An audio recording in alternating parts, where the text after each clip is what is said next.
are the God who was, who is, and is to come.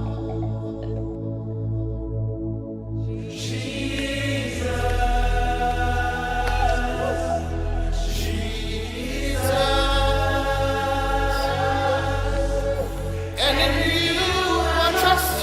My life is in your hands, Jesus. You are the miracle working God. And you are Yahweh. You are Yahweh. À l'Éternel Dieu appartiennent la terre et les cieux et tout ce qu'ils contiennent. David Mismore, les chants du roi David. Mesdames, Messieurs, merci de suivre nos enseignements. Aujourd'hui, nous allons continuer avec la quatrième dimension ou la quatrième définition de la loi. Nous avons vu, premièrement, la loi de la conscience. Deuxièmement, la loi de Moïse sur le mont Sinaï. Troisièmement, la loi du Fils de Dieu, Jésus-Christ, le sermon sur la montagne.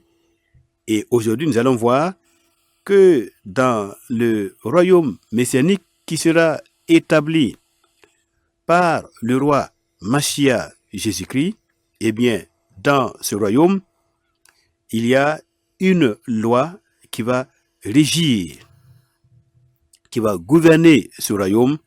Et donc, il est important pour nous, disciples, candidats à ce royaume, de chercher à bien connaître cette loi et afin de nous y préparer. Mesdames, Messieurs, je rappelle que la loi de Moïse, son but, c'est de définir ce qu'est la justice immuable du Seigneur. Bien, et la mise en pratique de cette loi de Moïse nous permet d'avoir un rang honorable. Matthieu chapitre 5, verset 19. 1 Timothée 3, 13. Voilà. Et cette loi de Moïse sera entièrement accomplie, mise en pratique dans le règne messianique. Le règne messianique qu'on appelle la Malhout. La Malhout. Et cette loi de Moïse, elle est même l'objet de la promesse de la nouvelle alliance. Parce que elle va nous permettre d'avoir un cœur nouveau, un esprit nouveau, choses qui sont absolument nécessaires pour tous ceux-là qui seront citoyens du règne messianique qui vient.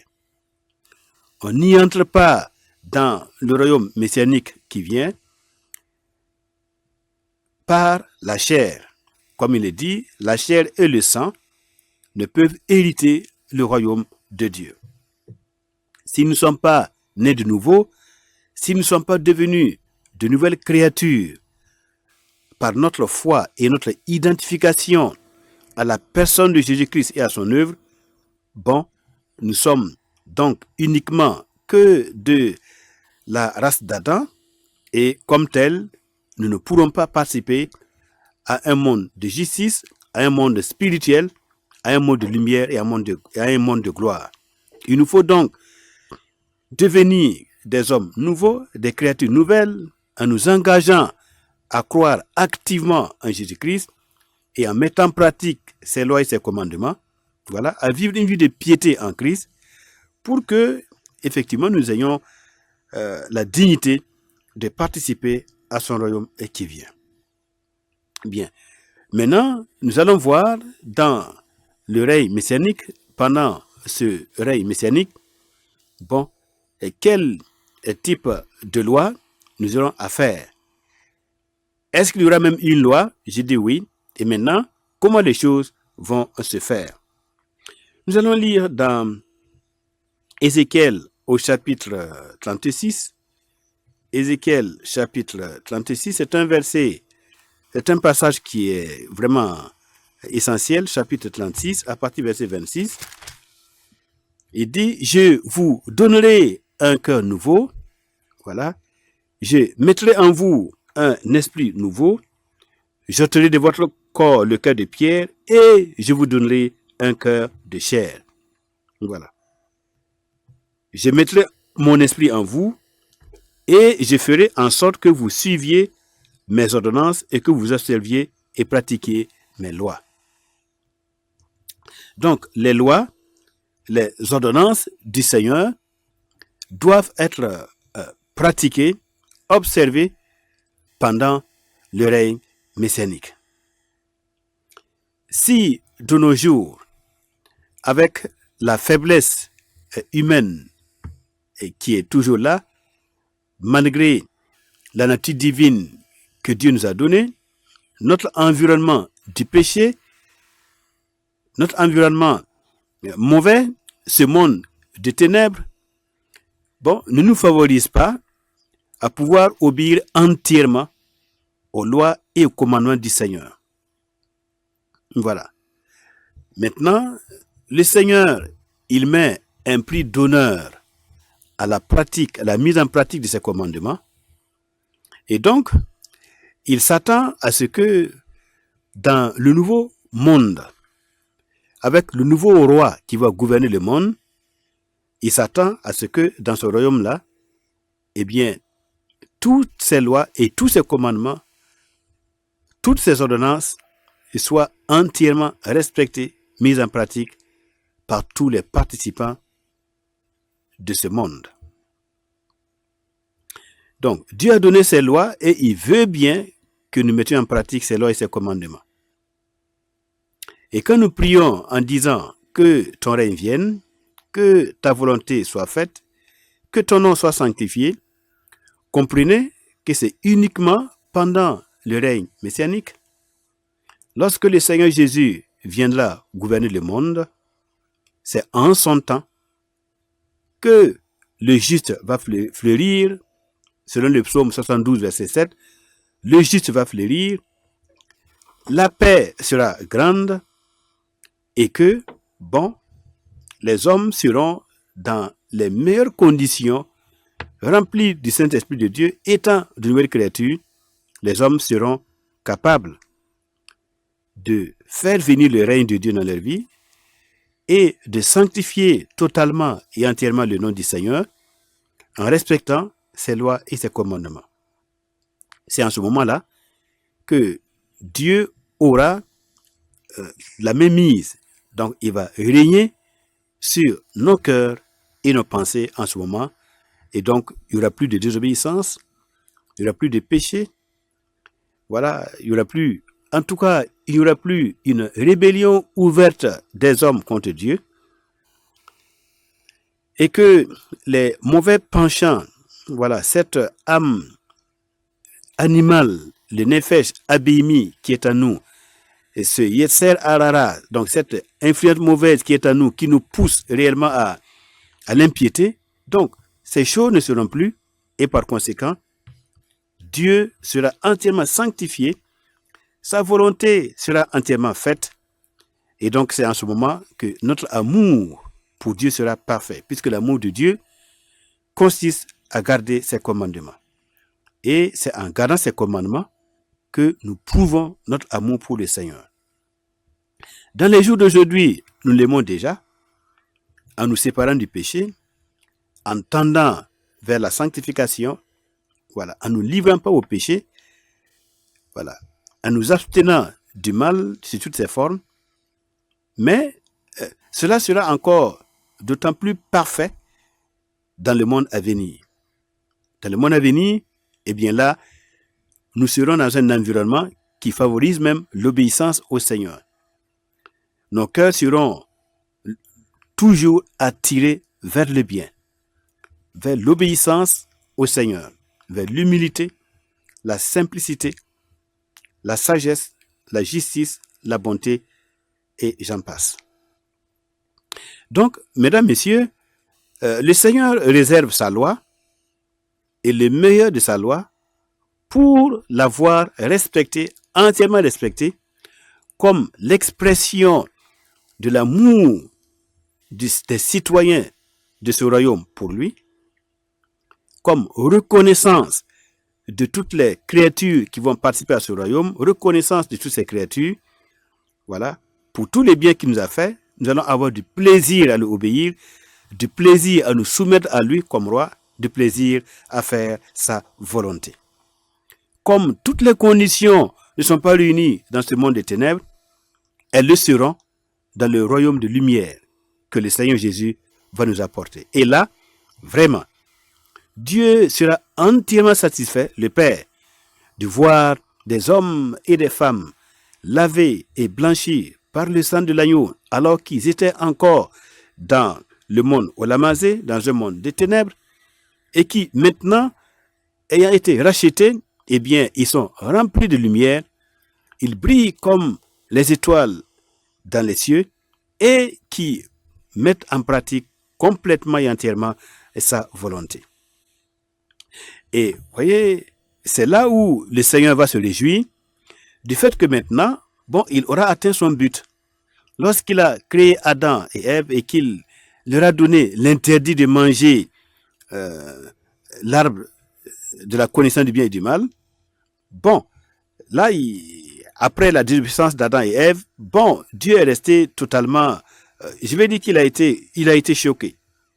Il a été choqué, et puis bon, dès lors, il se posait la question, mais quand est-ce que cette créature, ces hommes et ces femmes, comprendront la nécessité et tout le bonheur qu'il y a de m'obéir entièrement et de soumettre leur libre arbitre, leur volonté, à ma volonté souveraine qui est la meilleure. Et maintenant, mesdames, messieurs, par Jésus-Christ notre Seigneur, le monde dans lequel les hommes vont soumettre leur libre arbitre volontairement au Seigneur et qu'ils vont déployer toute leur force pour obéir à Dieu le Père, ça sera dans le monde, la malhoute, le règne de Jésus-Christ, pendant son règne messianique sur terre, que cela sera une réalité. Et donc, mesdames, messieurs, Dieu prévoit, à partir de la prophétie d'Ézéchiel, il prévoit nous donner un cœur nouveau, d'enlever en nous le cœur de pierre. Voilà, rappelez-vous de la loi de Moïse qui était gravée sur la pierre. Là, il veut nous dire que la loi de Dieu sera gravée dans une nouvelle créature, voilà, qui sera en chacun de nous. Voilà, la loi sera gravée tout au fond de nous-mêmes. Et Jérémie, lui aussi, il reprend cette prophétie et Jérémie dira que en ce moment-là, en réalité, personne ne va enseigner son frère, voilà, et personne ne va enseigner son concitoyen, mais tous vont connaître le Seigneur. Ésaïe aussi le dit, et on va lire ces passages maintenant. Jérémie 31, à partir du verset 31, mais voici l'alliance que je ferai avec la maison d'Israël. Après ces jours-là, dit l'Éternel, je mettrai ma loi au-dedans d'eux, je l'écrirai dans leur cœur, et je serai leur Dieu. Et ils seront mon peuple. Verset 34, celui-ci n'enseignera plus son prochain, ni celui-là son frère, en disant, connaissez l'Éternel. Car tous me connaîtront, depuis le plus petit jusqu'au plus grand, dit l'Éternel. Donc on voit que le prophète Jérémie prévoit cette période messianique, cette ère messianique, où les participants vont avoir une lumière, une connaissance tellement profonde de Dieu qu'il ne sera plus nécessaire que quelqu'un enseigne son prochain. Voilà. Comme il est dit, celui-ci n'enseignera plus son prochain en disant « Connaissez le Seigneur ». Ni celui-là, son frère, en disant « Connaissez le Seigneur », car tous me connaîtront. Donc, on va arriver dans un monde que le Messie va apporter, un monde qui sera tel que la connaissance de Dieu sera profonde sur toute la terre. Pourquoi notre monde actuel est dans la souffrance? Ce monde actuel, l'Écriture le dit, souffre les douleurs de l'enfantement. Voilà, tout ce qui se passe avec les souffrances, les douleurs, les guerres et tous ces problèmes qui nous attristent profondément, c'est comme les souffrances d'une femme en travail. Elle attend un bébé. Elle attend un monde nouveau. Eh bien, notre monde, avec toutes ces souffrances, va accoucher le monde messianique, le monde de Christ, où Christ sera le véritable patron, le gouverneur, le commandant, le guide et le juge de toutes les nations de la terre. Et donc là, durant ce monde et dans ce monde, les hommes auront une connaissance profonde de Dieu. Alors que actuellement, maintenant, les hommes ne connaissent pas, plusieurs ne connaissent pas le Seigneur. Et l'Écriture le dit, plusieurs ne connaissent pas Dieu. Ou, du moins certains, font profession de connaître le Seigneur, mais ils le renient par leurs actes. De leur bouche, ils proclament connaître le Seigneur, mais les actions qu'ils posent nient le Seigneur. Les actions qu'ils posent profanent son saint nom, et c'est ce qui est là aujourd'hui. Mais dans les temps messianiques, nous serons vraiment le peuple de Dieu. Il pourra compter sur nous. Personne ne trahira le Seigneur, ni dans sa pensée, ni dans ses actes, ni par ses paroles, ni par ses comportements. Tous me connaîtront, dit le Seigneur. Et donc voilà, pour que tous le connaissent, il faut bien que la loi de Dieu, qui est l'expression de sa justice, qui est la révélation de sa personne, cette loi de Dieu, nous soyons au parfum de cette loi. Voilà, nous soyons vraiment bien enseignés au point qu'il n'est plus nécessaire de nous enseigner quoi que ce soit. Donc, Dieu réserve le meilleur de sa loi et de ses commandements pour les temps messianiques. Là, par la mise en pratique de ces commandements, nous allons grandir. Nous allons être élevés sur le plan spirituel. Nous allons atteindre la stature parfaite de Dieu en Christ. Et chacun va atteindre la stature que Dieu a prévue pour lui. Selon ce que chacun sera capable de recevoir comme lumière, comme révélation, comme poids de gloire. Voilà, comme poids de lumière qu'il peut accumuler, qu'il peut supporter pour vivre dans le règne messianique. Donc, mesdames, messieurs, c'est vraiment important de comprendre que les commandements de Dieu vont nous amener juste dans le règne messianique. Et c'est là que nous aurons tous les plaisirs de lui être entièrement soumis.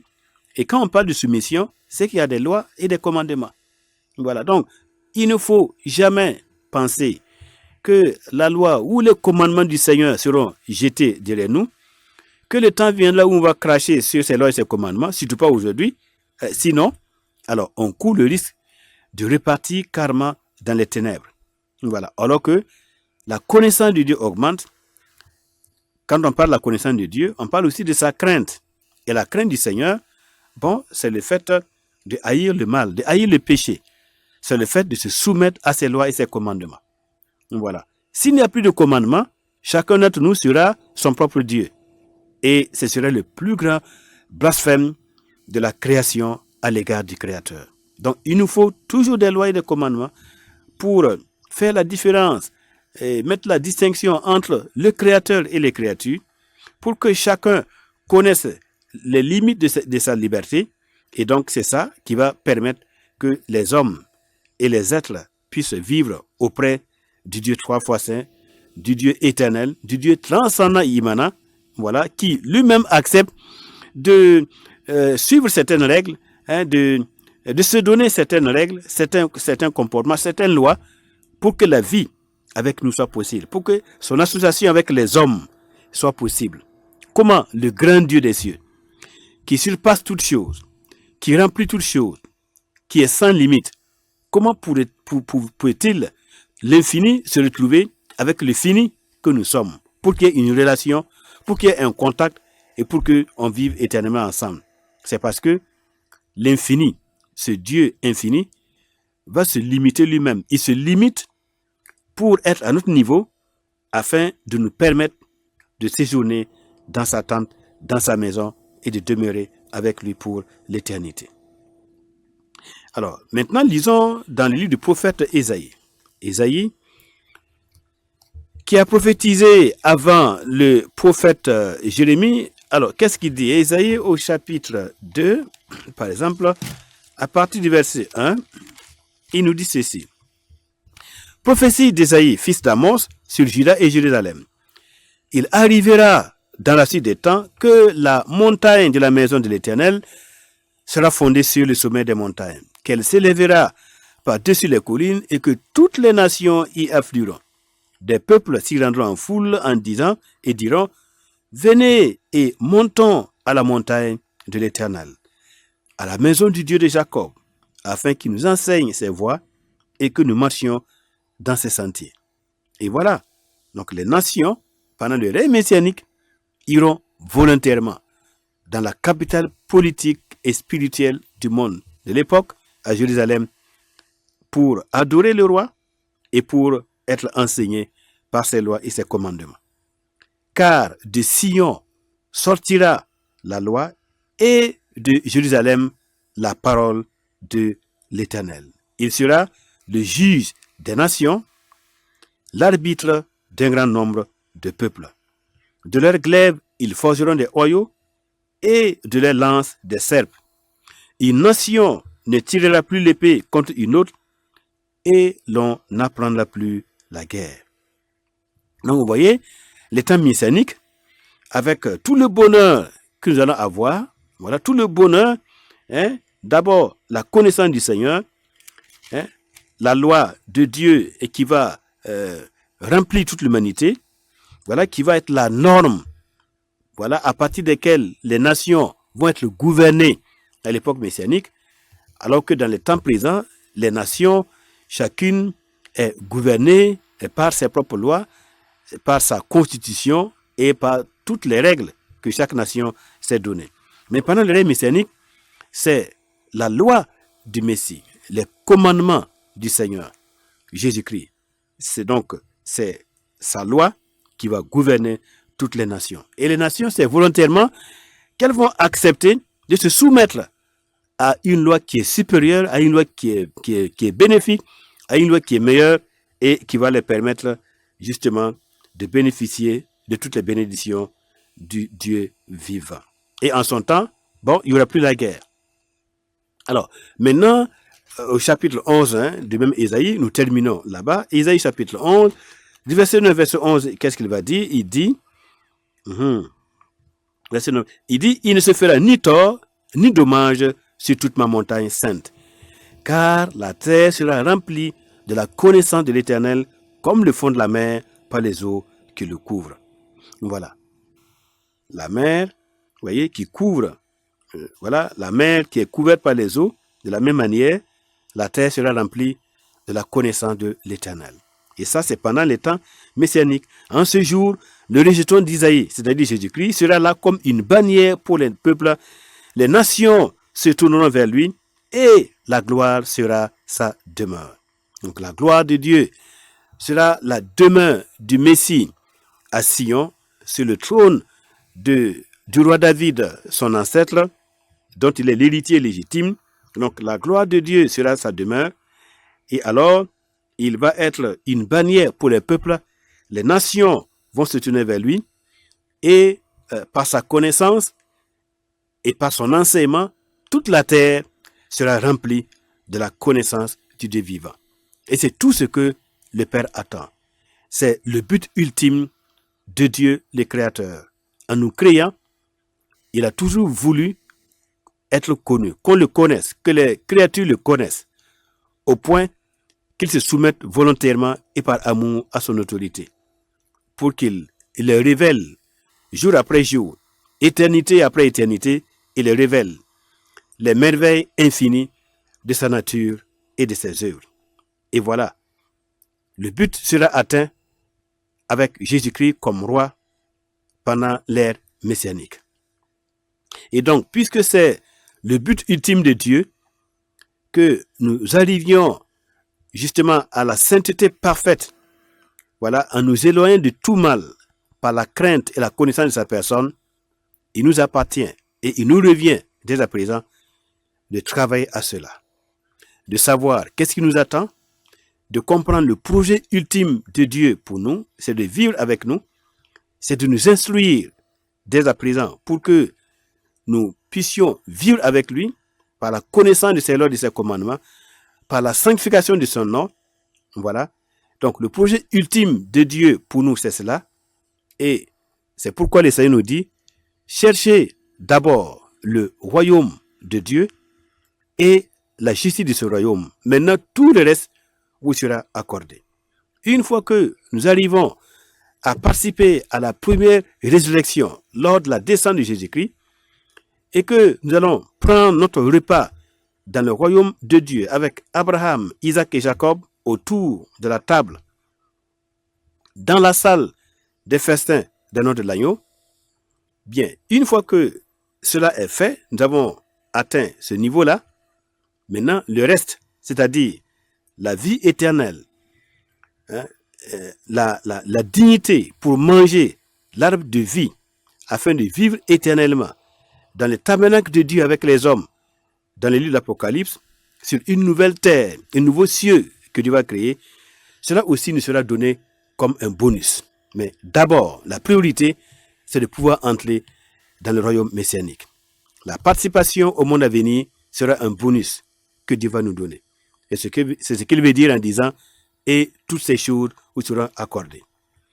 Mesdames, Messieurs, que c'est beau de se projeter en avant par la connaissance du but ultime de Dieu pour chaque créature. Ainsi donc, notre participation à la vie chrétienne aura un sens.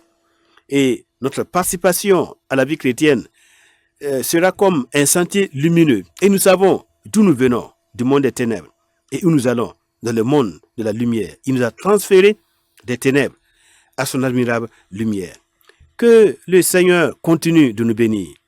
Que le Seigneur continue de se révéler à nos cœurs et à nos pensées, à nos petits esprits, pour que sa lumière soit grande et profonde à nous, pour nous conduire sur le chemin de l'éternité, en passant par le royaume messianique. À Dieu soit l'honneur et la gloire par Jésus-Christ, notre Sauveur, qui vient bientôt.